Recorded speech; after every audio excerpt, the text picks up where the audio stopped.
Welcome to the Adventure Pro podcast. Interviews, stories, and inspiration from amazing people that have made adventure their business. Today on the podcast, we have Jenny Tuff. Jenny does many things in life, but you would describe her as an adventurer. That's what it says on her website. So, Jenny, welcome to the podcast. I'll let you explain a little bit more about what you do, and we'll go from there. Oh, you're giving me the hardest job. Cool. Okay. Oh. Thanks for having me. I am an adventurer and a writer. So my bag is in endurance sports and human-powered adventures, typically in mountains and remote parts of the globe. So I've just wrapped up a project that took me 5 years to try and run solo and unsupported across a mountain range on every continent. And other than that, I do a lot of bike packing, do a lot of ski touring, just anything human-powered that's going. That's me. And where are you currently based, Jenny? I'm in beautiful Squamish, British Columbia. Oh, wow. Wow. In the mountains. Wow. It's amazing. Yeah. So plenty of outdoorsy stuff to be cracking on with there. You were saying earlier on you get to mountain bike twice a day. Is that yeah, it's about 600 meters from my front door to the first trail. So that's how much pavement I really have to endure in my life before I'm in the forest. So yeah, it's pretty decent. Oh my goodness. Wow. You've just made a lot of people very jealous, but Sorry. Cool. Yeah. Cool. So if we go back to the beginning of your journey, so how did all this start and how did it all come about? I'm not sure. I grew up in the Rocky Mountains, so I guess I always had access to the outdoors, and that was just always my passion and thing that I did kind of on the side. But I don't think a lot of my friends were outdoorsy, so I kind of did this thing, like I would just go hiking with my dog, or as soon as I was 18, I remember I bought a tent just on a whim that I thought, well, I bet I could probably use this, like me and the dog. And so I just kind of found my way into it, but because I didn't have a social circle that was into it, I was always going out by myself. And then that meant that no one kind of taught me the rules and showed me the way. So I just kind of did things that I thought would be a cool idea. So I decided to cycle to the Yukon because I'd never been to the Yukon and I never really had a bike before, but I just thought that would be a really cool way to get to the Yukon. And like, I didn't even know that bike touring was an entire industry. Like I lived in Calgary. People don't ride bikes very much there. So it wasn't until I was kind of halfway there that I met another bike tourist, and he was like, "Yeah, no, this is the thing." Like, we're crazy so together. Yeah, exactly. So just give us what sort of distance is that then? From it's about 3,000 kilometers. Right. Okay. Yeah, and following the Rocky Mountains. Yeah, it was so stupid for a first bike ride, but I mean, because I never rode a bike anywhere, I had no concept of distances. So like 3,000, it could have been 3,000 or 300. It would have just meant nothing to me. I was just like, okay, well, I'll just do that. I mean, I was a graduate. I had nowhere to be. There were no jobs at the moment. We were in recession. So I was just like, well, I've got nothing better to do. I'll just cycle to the Yukon with 4 massive panniers because all my gear was really cheap. So, and like it's the Rockies, so it's always cold even in the summer. So I had so much kit. I couldn't have picked up that bike if I had to. It was absolutely ridiculous. I had no idea what I was doing. And obviously, you've learned a lot since then. So I know from your social media and such, your current bike packing rig looks a little bit different these days, a lot lighter. So on that first experience, because myself, I got into cycle touring exactly the same way. I had no idea. I was in Australia at the time, no idea what was involved, but just bought a bike.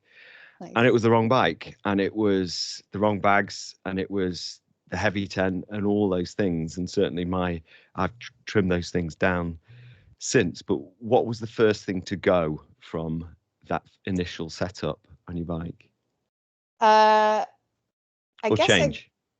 guess I got myself down to 2 panniers to start, because I mean 4 is just so silly. Like you're just like a big sail, like the crosswind comes and off you go.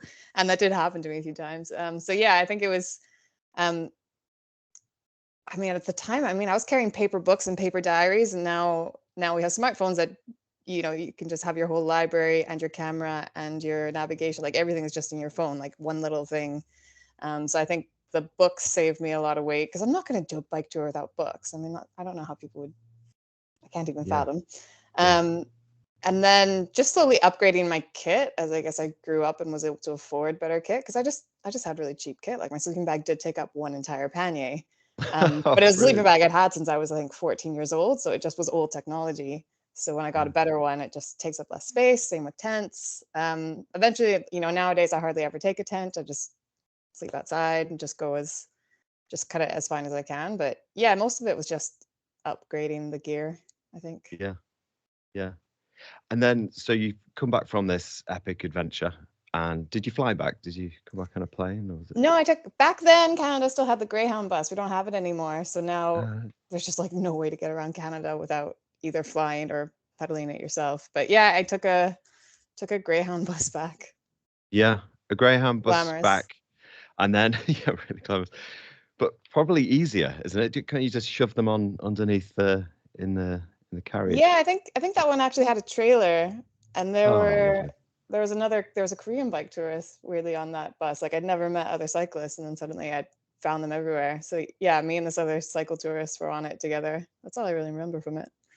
Yeah, Yeah, there's a trailer, and we could just chuck the bikes in. There were no rules because it's so rare to find a bike tourist in remote Canada that I think the driver was like, "What is this machine? Okay, I guess I can just."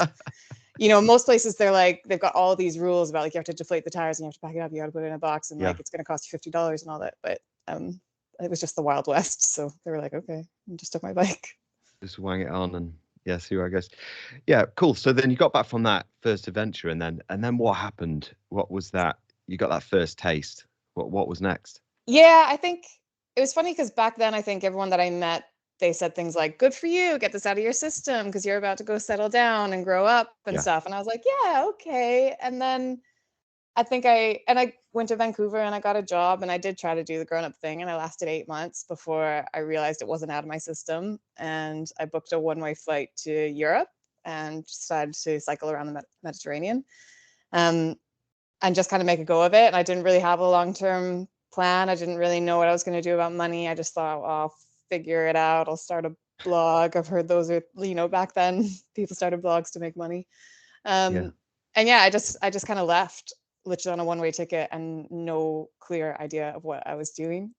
And yeah, and then the Arab Spring started. So my little ride around the Mediterranean got obviously a bit halted by that. So I ended up going back to Scotland because I had citizenship because my dad's Scottish. And here we are. I just made a life in Scotland. Officially, I was just there on pause on a bike tour, but yeah. So you started your blog. What sort of timescale was that? When did you start? I'm gonna have to expose my age here. That must have been 10 years ago. 10 years. 10 years. Yeah. Okay, Gosh. cool. And as you said before, it's the blogosphere, I guess, if you want to call it that. It was very different 10 years ago. Yeah. Um, and do you think it was a little bit easier to sort of get started then?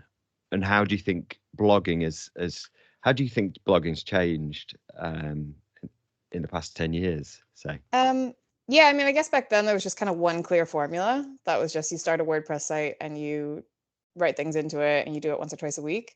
Yeah, I stopped blogging a really long time ago, actually, because I think now, like, we would probably be considered people who are bloggers in the sense of like the way that we work is, and you go on an adventure and you write stories about it. But now it's just so multimedia and storytelling is just through whatever means you prefer. Like, I obviously use Instagram and YouTube a lot. And other people, I guess there's TikTok, but again, we've already exposed how old I am, so I don't use TikTok. But like, there is still traditional blogging, but there's just so many different ways to do it. And I think that's what's really cool in the creative industry. Because I do think adventure is a creative industry. I think the way that you like to tell your story, there is a channel that will work for you. You don't have to follow the formula of doing the way that we did back then with just the plain old WordPress sites.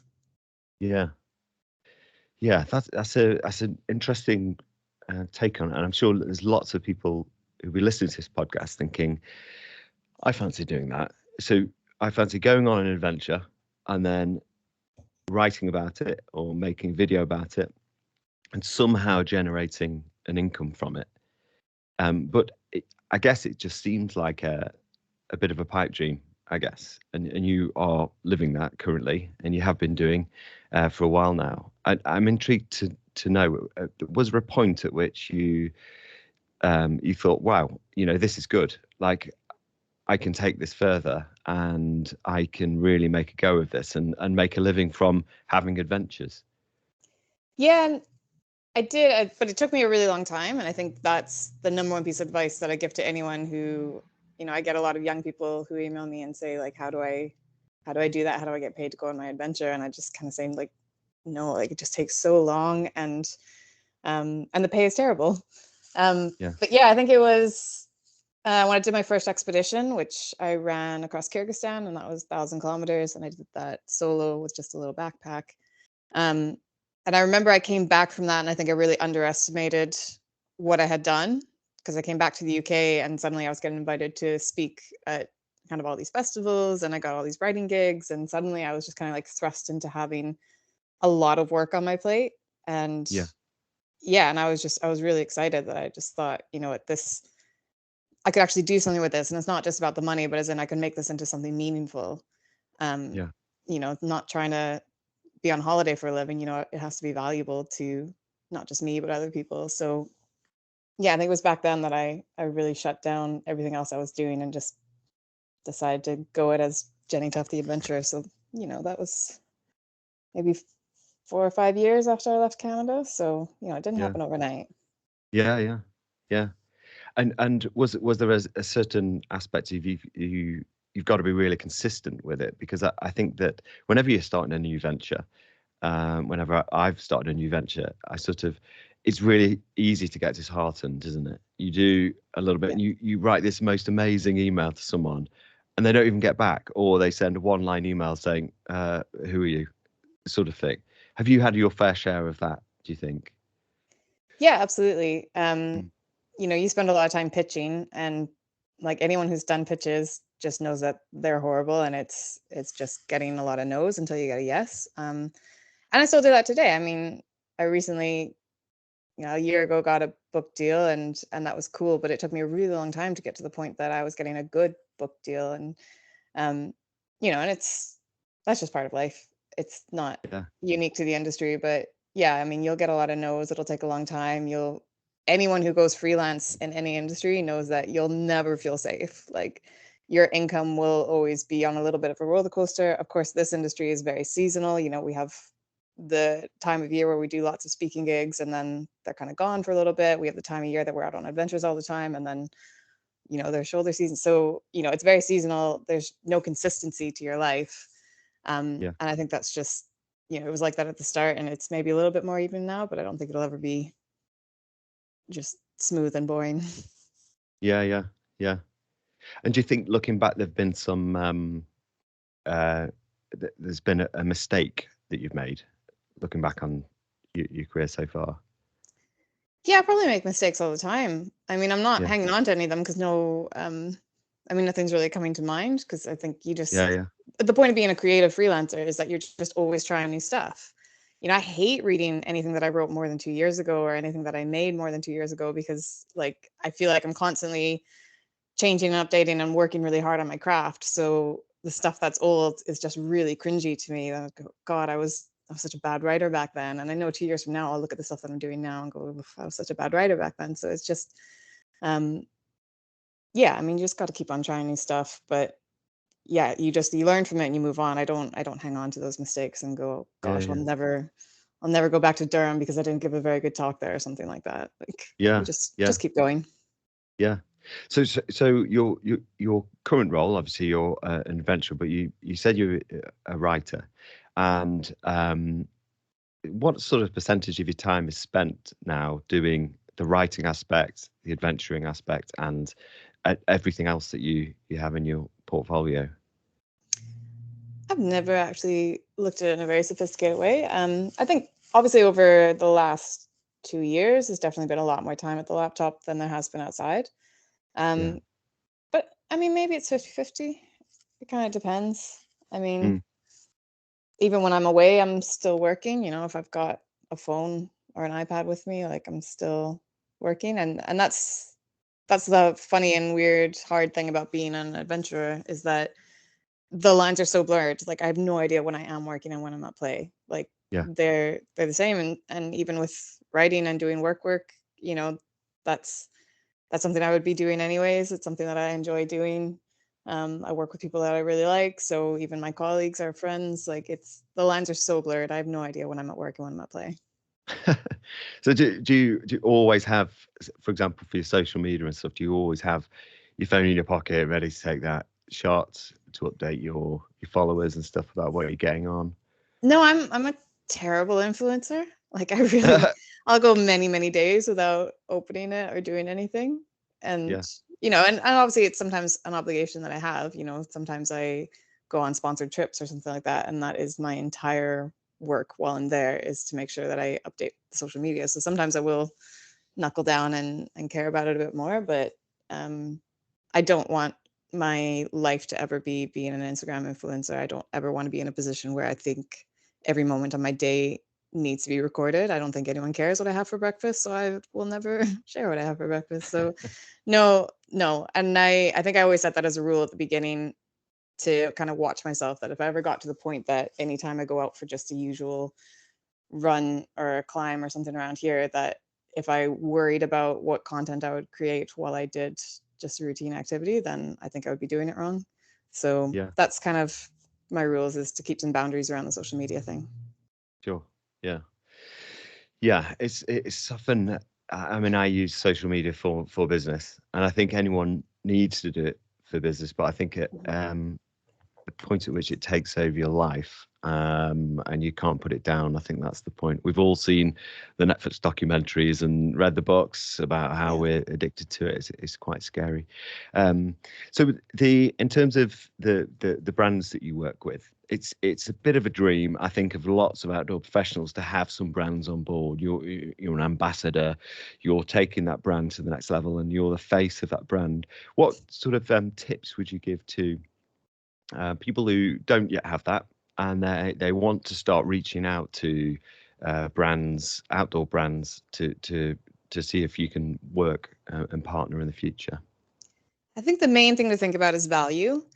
I see a lot of people going in with, well, I think my trip's really interesting, so someone should pay for it or someone should give me stuff. And you've got to put yourself in their shoes. Brands are not charities. They're not here to give you money to go on your thing. They have goals, and you've got to think about what value can you provide to that brand. And that's something to be really conscious of if you do want to get your adventures sponsored, rather than going the old route of saving enough money to do them. If you want to do them sponsored, you're now working for someone while you do your adventure. And so unless you're like deathly passionate about selling Gore-Tex jackets, your goals might not be the same as the people that you work with now. So you've got to be willing to do that, and you have to be able to express to brands that you're going to be able to achieve their goals, that you're going to be able to provide them value. So this isn't just like, just because I'm going on a trip, I deserve stuff. You've got to put yourself in that brand manager's shoes and say, like, what can I give them? Yeah, and when you talk about goals with brands, how do they sort of quantify that, or don't they? Is it how do they know that return on investment's coming back, or is it just they take a punt on you?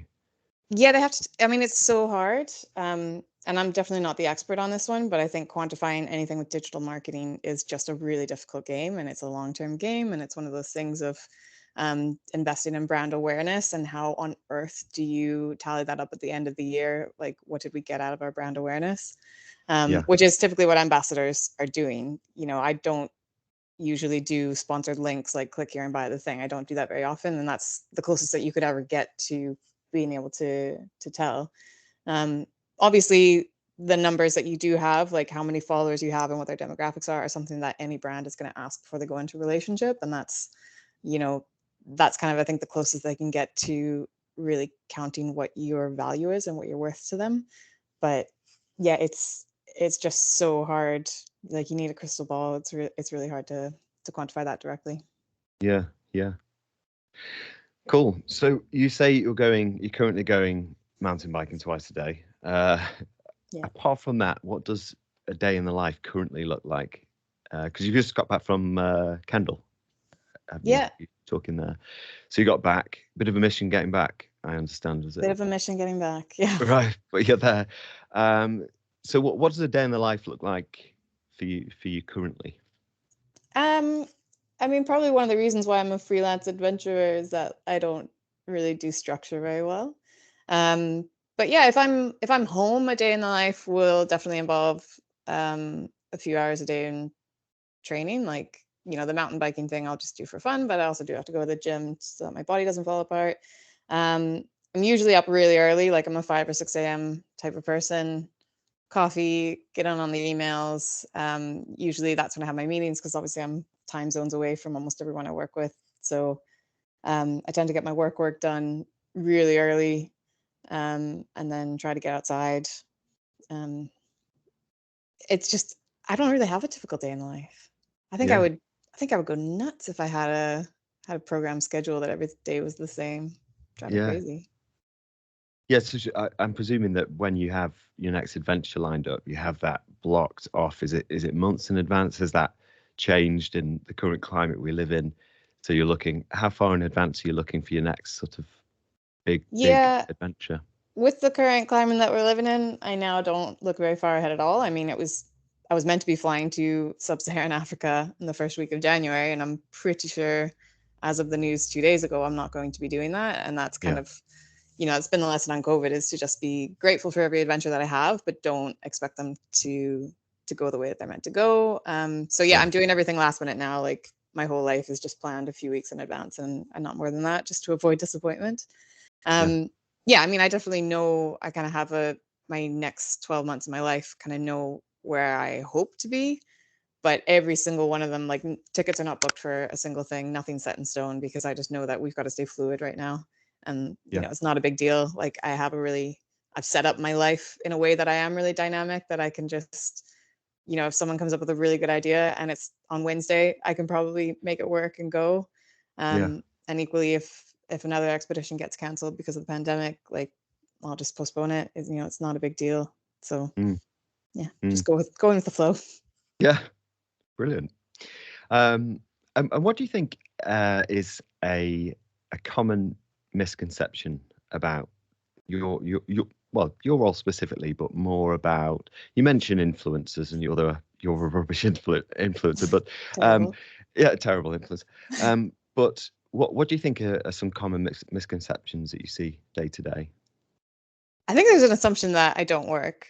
It's got a lot of people in my life who think I just have this, like, fabulous, and yeah, I do have a fabulous life. I love my life, but, like, there's just this assumption that I'm just perpetually on holiday, and I don't really work. And you can't get to this point unless you work. And, like, Yeah, and yeah, I don't think I work as hard as most other people, probably because of that old adage that, if you do what you love, you'll never work a single day thing. But, I do have to be disciplined, and I do put my heart into it, and I do spend a lot of time working and thinking and planning and making projects come together. So it is work. It's not a holiday life. It's not as easy as I think it looks from the outside. And I think that's something I hear about influencers in all industries, is that they're just these, silly people who don't actually do any work. They just take pictures of their breakfast. And no, you don't get to the high level unless you do the work.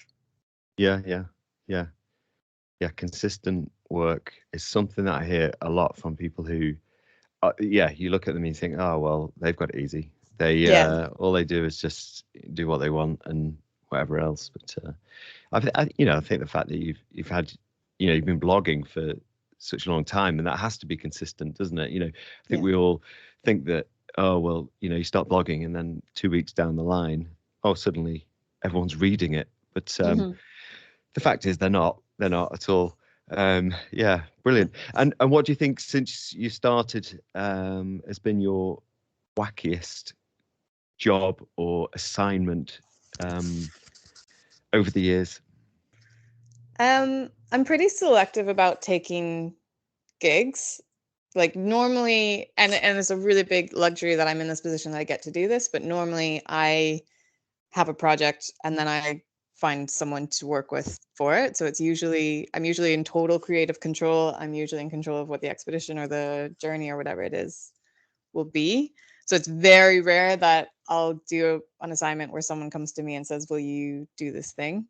Yeah. Um, so I try to. Oh, I got. I've, like, buried this really well. I did a car commercial Did once. you really? Yeah, Yeah. I know. I think that was I was just like, well, try all things, Jennifer. Like, don't be so, like, when it first came through, like, would you like to do this car commercial? I was like, what on earth would I do with that? But I've kind of got this rule that if you're ever given the megaphone, even if you don't really like it or you don't like the reason why it was given to you or something, like, you should take it. And I, at first I was like, I'm not working in the car industry. And then I just thought, what, if the car industry wants to work with people like me, that's actually quite interesting to open up that relationship. So I did a little car thing once, and I haven't done another one since. And are you allowed to divulge where we can find that car commercial? Is there a... Absolutely not. No, okay. Everyone's Googling frantically. Okay, cool. Car commercial, brilliant. I guess car brands have always tried to latch onto the adventure industry, haven't they? And say, oh, you can be adventurous if you buy our car.